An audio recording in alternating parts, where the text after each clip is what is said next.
Photo editing කරලා ඔයාට මාසෙකට සැලකිය යුතු තරමේ මුදලක් උපයන්න පුළුවන්ද? ඒ උපයනවා නම් ඒ උපයන්න ඕන මාර්ගය මොකද්ද? පාත් එක මොකද්ද? කොහොමද මේක පියවරෙන් පියවර කරන්නේ?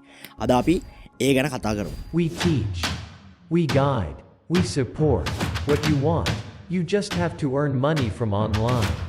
Join with us. Forward with confidence by seeing the future. eFuture Institute.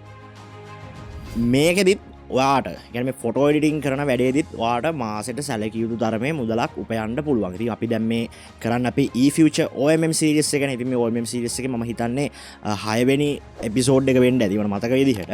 ඉතින් අපි මේ එපිසෝඩ් පුරාවට මේ සෙග්මන්ට් එකේ එපිසෝඩ්ස් පුරාවට අපි කරන්නේ පහසුවෙන්ම කොහොමද ප්‍රැක්ටිකලි විදිහට ඔයා ඔන්ලයින් හරහා සල්ලි හොයන්නේ. ඒ කියන්නේ දැන් ඔන්ලයින් හරහා සල්ලි හොයනවා කියන මාතෘකාව ගැන කතා කරද්දී ගොඩක් අය මේක දේවල් දෙක තුනකට මාතෘකා දෙක තුනකට මේ කොටු කරගෙන ඉන්නේ, රාමු කරගෙන ඉන්නේ. එහෙම නැහැ. ඔයාට මේ ඔන්ලයින් හරහා මුදල් ලිපීමේ මාර්ග ඇති වෙනකන් තියෙනවා. ඉතින් මේ මාර්ග පිළිබඳ දැනුවත් කිරීමක් තමයි මම ඔයාට කරන්නේ. ඉතින් ඔයාට මේ මාර්ග පිළිබඳ දැනුවත් වෙලා ඔයාට ඊට පස්සේ මේක මෙවාට ගැලපෙන පාත් එකක් තෝරගෙන ඔයාට යන්න පුළුවන්. දැන් මම මේක ක්‍රම රාශියක් මම මේ සෙග්මන්ට් එකේ කතා කරනවා. ඉතින් අද අපි කතා කරන්නේ මොකද්ද? මේ ෆොටෝ එඩිටින්. එහෙම නැත්නම් ග්‍රැෆික් ඩිසයිනින්, ඒ වගේම ෆ්ලයර් ඩිසයින් කරලා, ලොගෝ ඩිසයින් කරලා, නැත්නම් එක එක කම්පැනිස් වලට හරි එක එක කට්ටියට ඒ අයට අදාළ Facebook පෝස්ට් නිර්මාණය කරලා ඔය වගේ දේවල් කරලා කොහොමද ඔයා යම්කිසි මුදලක් උපයන්නේ? ඒ උපයනවා නම් යන්න ඕන පාත් එක මොකද්ද කියලා තමයි අද අපි මේ වීඩියෝ එකෙන් කතා කරන්නේ. ඉතින් වීඩියෝ එක පටන් ගන්න කලින් මූලිකම දෙයක් කියන්න ඕනේ. ඉතින් ඔයාට මේකෙදී අනිවාර්යෙන් මේ ග්‍රැෆික් ඩිසයිනින්, එහෙම නැත්නම් ෆොටෝ එඩිටින්, එහෙම නැත්නම් මේ ෆොටෝෂොප් සම්බන්ධව, ඉලස්ට්‍රේටර් සම්බන්ධව සහ එහෙම නැත්නම් Canva පාවිච්චි කරන්න, එහෙම නැත්නම් අපි ගත්තොත් එහෙම තව ඔය ෆොටෝ එඩිටින් කරන්න පුළුවන් සොෆ්ට්වෙයාර්ස් තියෙන. ඉතින් ඒවා සම්බන්ධව මොකක් හරි සම්බන්ධව ඔයාට ස්කිල් එකක් තියෙන්න ඕනේ. ඒ කියන්නේ දැනුමක් තියෙන්න ඕනේ. මොකද ඔයාට ෆොටෝ එඩිටින් හරි ග්‍රැෆික් ඩිසයිනින් හරි කරන්න බෑ ඔයාට ඒ සම්බන්ධව නොලෙජ් එකක් නැත්තම්. ඉතින් ඒක නිසා අනිවාර්යෙන් ඔයාට මේ ෆොටෝ එඩිටින් කියන දේදිත් ඔයාට මේ නොලෙජ් එක, ස්කිල් එක කියන දේ අනිවාර්යයෙන්ම අවශ්‍ය වෙනවා. ඉතින් ඔයාට නොලෙජ් එක, ස්කිල් එක නැත්තම් ඔයා මූලික පියවර විදිහට කරන්න ඕනේ ඔයාගේ නොලෙජ් එක සහ ස්කිල් එක හදාගන්න එකද YouTube එකේ සහ මේ වෙබ්සයිට්ස් ඕන තරම් තියෙනවා. ඔයාට ෆ්‍රී ඉගෙන ගන්න පුළුවන් මේ Photoshop සහ ෆොටෝ එඩිටින් සම්බන්ධව. ඉතින් ඒ වගේම දැනුම එකතු කරගෙන ඉවර වෙලා ඔයා මේ ෆොටෝ එඩිටින් වලින් සල්ලි හොයන වැඩේට එන්ටර් වෙනවා නම් හොඳයි. ඉතින් ෆොටෝ එඩිටින් කරලා සල්ලි හොයන්න අවශ්‍ය වෙන ඔයාට කරන්න තියෙන පළවෙනි පියවර තමයි ඔයාට නිච් එකක් තෝරගන්න වෙනවා. ඒ කියන්නේ ඔයා කරන්නේ මොකක්ද කියලා ඔයා ඉස්සෙල්ලා තීරණය කරන්න ඕනේ. ඔයාට පුළුවන් ඉස්සෙල්ලාම ෆ්ලයර් ඩිසයිනින් නම් ෆ්ලයර් ඩිසයිනින් කරන්න. නැත්නම් ලොගෝ ඩිසයිනින් නම් ලොගෝ ඩිසයිනින්. හරිද? එහෙම නැත්නම් පෝස්ට් ඩිසයිනින් නම් පෝස්ට් ඩිසයිනින්. ඔය වගේ මේ ග්‍රැෆික් ඩිසයිනින් සහ ෆොටෝ එඩිටින් ශේෂ්ත්‍රය ගත්තහම විවිධ පැති ගණනාවකට තමයි මේක අතුගංගා ගණනාවකට මේක විහිදෙනවානේ. හරිද? ඒක කලර් කරෙක්ෂන් තියෙනවා, මැනිපුලේෂන් තියෙනවා, ඔය වගේ ගොඩක් මාතෘකා තියෙනවා. ඉතින් ඔයාට පුළුවන් ඔය එක ටොපික් එකක් හරි ඔයාට කරන්න පුළුවන් දේවල් කිහිපයක් හරි ඔයාට තෝරගන්න පුළුවන්. දෙවෙනි පියවර විදිහට ඔයා කරන්න ඕන ඔයාගේ ප්‍රයිසින් හදාගන්න එක. ඒ කියන්නේ ඔයාගේ රේට්ස් හදාගන්න එක. ඒ කියන්නේ ඔයා දැන් නිච් එකක් තෝරගත්තා. ඒ නිච් එකට අදාළව ඔයා කොහොමද අය කරන්නේ? ඔයාගේ අය කිරීම මෙන්න මෙහෙමයි වෙන්නේ කියලා ඔයා ඒක ප්ලෑන් කරගන්න ඕනේ. ඊට පස්සේ තුන්වෙනි ස්ටෙප් එක තමයි ඔයා පෝර්ට්ෆෝලියෝ නිර්මාණය කරගන්න ඕනේ. ඒ කියන්නේ ඔයා කරන වැඩ සම්බන්ධව ඔයා කියන්නේ ඔයා දැන් කරන වැඩ සම්බන්ධවත් ඔයා එක එක විදිහේ පෝස්ට් හදාගන්න ඕන. ඔයා ඒවටත් ලස්සන ඔයාගේ ඔයාට කරන්න පුළුවන් වැඩ සම්බන්ධව ඒ කියන්නේ සාම්පල්ස් ඔයා හදාගන්න ඕන. ඒ සාම්පල්ස් හදාගෙන ඔයා නිර්මාණය කරලා ඒවා තියාගන්න ඕනේ. ඒ කියන්නේ ඔයා කරන සර්විසස් සම්බන්ධව ඔයා දැන් මැනිපුලේෂන් කරනවා නම් ඒ මැනිපුලේෂන් කරපු විදිහේ සාම්පල්ස් දෙක තුනක් මේවා කරන්නේ මෙහෙමයි වගේ පොඩි පෝර්ට්ෆෝලියෝ එකක් ඔයාට නිර්මාණය කරගන්න පුළුවන්. ඊට පස්සේ හතරවෙනි ස්ටෙප් එක තමයි ප්‍රොමෝට් යුවර් සර්විස්. ඉතින් ඔයාට තෝරගත්ත සෝෂල් මීඩියා වල හරි ඔයාට නැත්නම් මේකට වෙනම වෙබ්සයිට්ස් තියෙනවා. ඉතින් Fiverr freelancer ඔය වගේ ගත්තොත් එහෙම Upwork ඒ වගේ සයිට්ස් වල නම් ඔයාට මේක ඉන්ටර්නැෂනල් ඔයාගේ ස්කිල් එකේ ඉන්ටර්නැෂනල් මාකට් කරන්න යනවා නම් ඔයාට ඒ වගේ සයිට්ස් වලට යන්න පුළුවන්. නැත්නම් ඔයා ලංකාවේ කට්ටියට මාකට් කරනවා නම් මම ඔයාලට ටිප් එකක් දෙන්නම්. Facebook එකේ groups ඇති වෙනකන් තියෙනවා.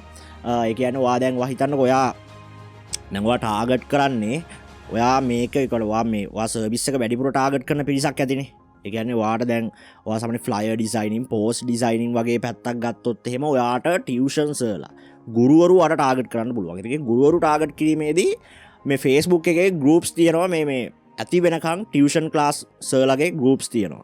හරිද ඒ අදාළ ගෲප්ස් වලට තෝරගන්න පුළුවන් ඇක්ටිව් ගෲප්ස් තෝරගන්න ඇක්ටිව් ගෲප්ස් අනිවාර්යෙන් තෝරගන්න ඒ තෝරගෙන ඉවරලා ඒවට ගිහිල්ලා ඔයාට ඔයාගේ පෝර්ට්ෆෝලියෝ ඔයාට ෂෙයා කරන්න පුළුවන් පෝර්ට්ෆෝලියෝ කරපු වැඩ ඔයා මෙහෙමයි ඔයාගේ රේට්ස් කියලා ඔයාට ලස්සන විදිහට නිර්මාණාත්මක ලෙස සෙල්ස් පිච් එකක් සහිතව ඔයාට පුළුවන් සර්විස් එක ප්‍රවර්ධනය කරන්න. ඉතින් මේ ප්‍රවර්ධනය කරද්දී ඔයා සැලකිලිමත් යුතු මූලික කරුණක් තියෙනවා. පුළුවන් නම් මේක පටන් ගන්න යන නිසා කරනවා අලුතෙන්ම පටන් ගන්න කෙනෙක් විදිහට ඔයා පුළුවන් ඔයගේ ප්‍රයිසින් පොඩ්ඩක් ඩ්‍රොප් ඩවුන් කරන්න. නැත්නම් තෝරගත්ත කිහිප දෙනෙක්ට පළවෙනි 10 දෙනාට ඔයා ෆ්‍රී හදලා දෙනවා කියලා වගේ ඔය වගේ නිර්මාණාත්මක විදිහේ දේවල් කීපයක් වක් කරන්න. මොකද ඒක ඔයාට හොඳ ආයෝජනයක් වෙයි. මොකද ඔයා හිතන්නකෝ ඔයා ඒ ෆ්‍රී හදලා දෙන 10 දෙනෙක්ව හිටියා කියලා. ඒ 10 දෙනාට ඔයා හොඳට ඔයාගේ සර්විස් එක දෙන්න. ඔයා ක්වොලිටි විදිහට ඔයාගේ ඔයා කියන්නේ ඒක අර මේක් කරන දේ ඔයා ක්‍රියේට් කරන දේ එඩිට් කරන දේ ඔයා ඊටාම ක්වොලිටි එකව ලබා දෙන්න. ඒ ලබා දුන්නාට පස්සේ සමහර විට ඒ කස්ටමර්ස්ලා 10 ඔයාට දීර්ඝ කාලන වශයෙන් ඔයාට ඔයාගෙන් සේවාවක් ලබා ගන්න දෙයි. ඊට පස්සේ යාළුවගේ යාළුවන්ට ඔයා වඳුන්නා දෙයි. ඔය වගේ ඔයාට ඔය බිස්නස් එක ගොඩනගා ගැනීම හැකියාව තියෙනවා. ඉතින් ඒ වගේ ඔයා නිර්මාණාත්මක ශීලී ලෙස ඔයාගේ බිස්නස් එක මාකට් කරන්න ඕනේ. ඉතින් එක ස්ටෙප් එකක් විදිහට ඔයාලම මම කිව්වේ දේ Facebook groups වල සම්බන්ධලා කරන්න පුළුවන්. ඊට පස්සේ තමයි YouTube channel එකක් කරනවා නම් ඔයාට වෙනම ඕන YouTube channel එක මෙහෙම පටන් ගන්නත් පුළුවන්. ඉතින් ඔයා ෆොටෝ එඩිටින් කරනවා ඔයාට පුළුවන්. ඔයාට ෆොටෝ එඩිටින් සම්බන්ධව ලොකු knowledge එකක් තියෙනවා නම් ඔයාට පුළුවන් ඒක ටියුටෝරියල්ස් විදිහට හදලා බේසික් එකේ ඉඳන් ඒවා කියලා දීමක් කරන්නත් පුළුවන්.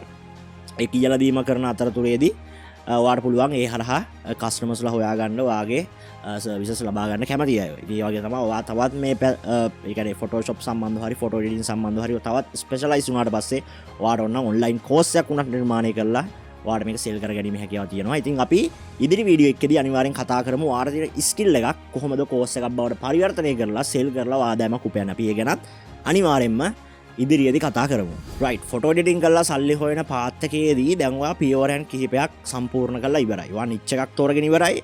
ඔයා මේකට ප්‍රයිසින් සිලෙක්ට් කරලා ඉවරයි. වගේම තමයි පෝර්ට්ෆෝලියෝ නිර්මාණය කරගෙනත් ඉවරයි.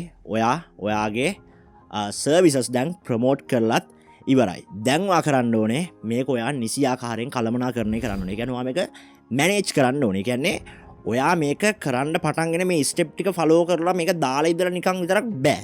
හරිද ඔයාට කස්ටමර්ස්ලා මැසේජ් කරනවා. ඒ මැසේජ් වලට රිප්ලයි කරන්න ඕන. ඒ රිප්ලයි වලට ඇතුළත් විය යුතු දේවල් ඇතුළත් නොවිය යුතු දේවල් ඔයා බලන්න ඕන. ඔයා නිරීක්ෂණය කරන්න ඕන. ඒ කියන්නේ ඔයාගේ මොන සර්විසස් වලටද වැඩිපුර පිරිසක් ඇදෙන්නේ. ඇයි ඔයාගේ මේ පෝස්ට් එකක් දැන් ඔයා පෝස්ට් එකක් දාලා තිනවා මෙහෙමයි මම ග්‍රැෆික් ඩිසයිනින් කරනවා. ඇයි ඔයාගේ මේකට රීච් වුණාට ඔයාට හරියාකාරයෙන් ඔයාට කට්ටිය එන්නේ නැත්තේ කතා කරන්නේ නැත්තේ ඇයි?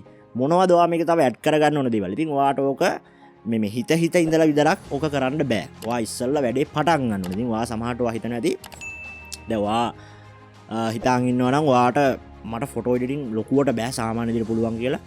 මමගේ ස්කිල් එක හදාගෙන ඉවර වෙලා වැඩේ පටන් ගන්නවා කියලා හිතා ගන්න එපා. ඔයා ඉස්සෙල්ලා වැඩේ පටන් ගන්න. ඔයාට බේසික් නොලෙජ් එක හරි තියෙනවා. ඔයා වැඩේ පටන් ගන්න. මේ වැඩේ පටන් ගත්තට පස්සේ ඔයාට අවශ්‍ය දැනුම ඔයාම හොයාගෙන යන්න ඔයා තීරණය කරයි. එහෙම නැතුව ඔයා මේක එක්ස්පර්ට් කෙනෙක් වෙලා ෆොටෝ එඩිටින් වලට එනවා කියලා හිතාගත්තොත් ඔයාට ඕක ජීවිතේට කරන්න වෙන්නේ නැහැ. ඒක ඔයාගේ අයිඩියා එකක් විතරක් විදිහටම තියෙයි. ඒ කියන්නේ මම අර කලින් මගේ වීඩියෝස් වල සඳහන් කරලා තියෙනවා ඔයාගේ අයිඩියා එක තියෙනවා. දැන් ඔයා හිතන්න ඔයාගේ අයිඩියා එක තියෙනවා. ඒ අයිඩියා එක ඔයා එක්සිකියුට් කරන්නේ නැත්නම් ඒක කිසිම තේරුමක් නැහැ. ඔයාට දියුණු වෙන්න බෑ. ඔයාට සාර්ථක වෙන්න බෑ. ඔයාට අයිඩියා එකක් එනවනම් ඒ අයිඩියා එක එක්සිකියුට් කරන්න ගත වෙන කාලය මේ දෙක අතර තියෙන කාලය ඔයා පුළුවන් තරම් අඩු කරන්න. ඒ අඩු කරොත් ඔයාට හැකියාව හම්බ වෙනවා අනිවාර්යෙන්ම. ඔයා කරන මොන ශේෂ්ත්‍රය වුණත් ඔයා ඉන්න මොන ශේෂ්ත්‍රයක වුණත් ඔයාට ප්‍රවීණෙක් වීමේ හැකියාව අනිවාර්යෙන්ම තියෙනවා. ඒක නිසා හිත ඉන්න එපා. පොඩි දැනුමක් තිබ්බත් වැඩේ පටන් ගන්න වැඩේ පටන්ගෙන කරගෙන යද්දි ඔයාට අවශ්‍ය දැනුම ඔයාට ඉබේම හොයාගන්න පුළුවන්. ඔයාට අවශ්‍ය දැනුම ඔයා ළඟටම ගලාගෙන ඒවි. රයිට්. ඉතින් අද අපි කතා කරේ කොහොමද ෆොටෝ එඩිටින්, ග්‍රැෆික් ඩිසයිනින් පටන්ගෙන මේක සර්විස් එකක් විදිහට ඔයා කන්වර්ට් කරලා ඔයා යම්කිසි විදිහේ මුදලක් උපයන්නේ කොහොමද කියලා තමයි අද අපි කතා කරේ. ඉතින් මේකෙදි ඔයාට අනිවාර්යෙන්ම සැලකිය යුතු තරමේ මුදලක් උපයීමේ හැකියාවක් අනිවාර්යෙන්ම තියෙනවා. මොකද මේ වගේ සර්විසස් ගන්න ගොඩක් අය බලාගෙන ඉන්නවා. ලංකාවේ ලොකු මාකට් එකක් තියෙනවා. ඔයා පොඩ්ඩක් ගෲප්ස් වලට අර වගේ ගිහිල්ලා බලන්න ඔයාට බලා ගන්න පුළුවන් වෙයි. ටීචර්ස්ලම දාලා තියෙනවා මට මෙහෙමයි මට මේ පෝස්ට් ඩිසයිනින් වගේක් තියෙනවා කරගන්න. ඔයාලගේ සාම්පල්ස් දාන්න. ඊට පස්සේ මට මේ වගේ පේපර්ස් වගේක් තියෙනවා හදාගන්න. මට මෙහෙම සාම්පල්ස් දාන්න. මගේ ෆ්ලයර්ස් වගේක් මට තියෙනවා හදාගන්න.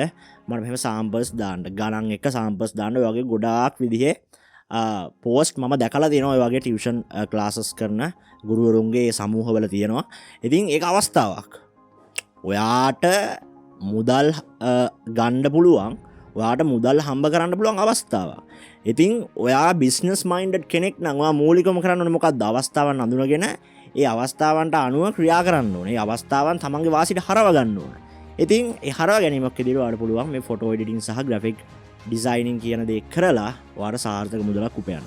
ඉතින් සාරාංශගත කරොත් එහෙම අද අපි කතා කරේ ග්‍රැෆික් ඩිසයිනින් සහ මේ ෆොටෝ එඩිටින් වගේ දෙයක් පටන්ගෙන කොහොමද ඔයා අමතර ආදායමක් උපයන්නේ. ඉතින් ඒකෙදී ඔයා මූලිකවම කරන්න ඕනේ දේ තමයි ඔයා නිච් එකක් තෝරගන්න ඕනේ. ඊට පස්සේ ඔයා මේකට ප්‍රයිසිං ඇඩ් කරන්න ඕන. ඊට පස්සේ ඔයා මේකේ පෝර්ට්ෆෝලියෝ නිර්මාණය කරගන්න ඕන. ඊට පස්සේ ඔයාගේ සර්විස් එක ඔයා ප්‍රොමෝට් කරලා මේක මැනේජ් කරන්න ඕන. ඉතින් ඔය පීවරයන් ටික හරියට අනුගමනය කරන්න. ඒ අනුගමනය කරාට පස්සේ ඔයාට ඔයාගේම ඔන්ලයින් බිස්නස් එකක් විදියට මේකත් කරගෙන යෑමේ හැකියාව තියෙනවා. ඉතින් කලින් කිව්ව විදිහටම ඔයා මේක සම්බන්ධව කියන්නේ ඔයාට ෆොටෝ එඩිටින් සහ ඔයාට ෆොටෝෂොප් ඒ වගේ දැනුමක් නැත්නම් ඔයා ඉස්සෙල්ලා ස්කිල් එක හදාගන්න. ඉතින් ඔයාට එහෙම ආසාවක් තියෙනවා නම් ඔයාට ඒක බැරි වුණාට කමක් නැහැ. ඔයාට ආසාවක් තියෙනවා නම් මට මෙන්න මෙහෙම ෆොටෝ එඩිටින් කරලා, ලොගෝ ඩිසයිනින් කරලා මට තැනකට එන්න ඕනේ. මගේ ෆීල්ඩ් එකට කැමතියි. මට ඒකෙන් සාර්ථක වෙන්න ඕනේ කියලා හිතනවා නම් ඔයාට ඒ තත්ත්වෙට එන්න පුළුවන්. ඒකට අදාළ කරන ෆ්‍රී රිසෝසස් ඔයාට ඕන තරම් YouTube එකෙන් ඉන්ටර්නෙට් එකෙන් හොයාගන්න පුළුවන්. ඉතින් ඊළඟ වීඩියෝ එකෙන් අපි හම්බෙමු. ඊළඟ වීඩියෝ එකෙන් අපි මේ වගේම ඔන්ලයින් හරහා සල්ලි හොයන්න පුළුවන් ක්‍රමයක් ගැන අපි කතා කරමු. මම ඊළඟ වීඩියෝ එකෙන් කතා කරන්න බලාපොරොත්තු වෙන්නේ වීඩියෝ එඩිටින් කරලා කොහොමද සල්ලි හොයන්නේ, මොකද්ද තියෙන පාත් එක, මොනවද ට්‍රික්ස්, මොනවද ටිප්ස්, ඒවා අපි කතා කරමු. I think ඊළඟ වීඩියෝ එකෙන් හම්බෙමු. ඔයා මේ channel එකට අලුත් කෙනෙක් නම් අනිවාර්යෙන් channel එක subscribe කරන්න, වීඩියෝ එක හොඳ නම් like කරන්න, තව කෙනෙක්ට මේ වීඩියෝ එක වැදගත් වෙයි කියලා හිතනවා නම් අනිවාර්යෙන් වීඩියෝ එක share කරන්නත් අමතක කරන්න එපා. ඉතින් එහෙනම් ඊළඟ වීඩියෝ එකෙන් හම්බෙමු. හැමෝටම good luck. ජය වේවා. We teach, we guide, we support what you want. You just have to earn money from online. Join with us. Forward with confidence by seeing the future. eFuture Institute.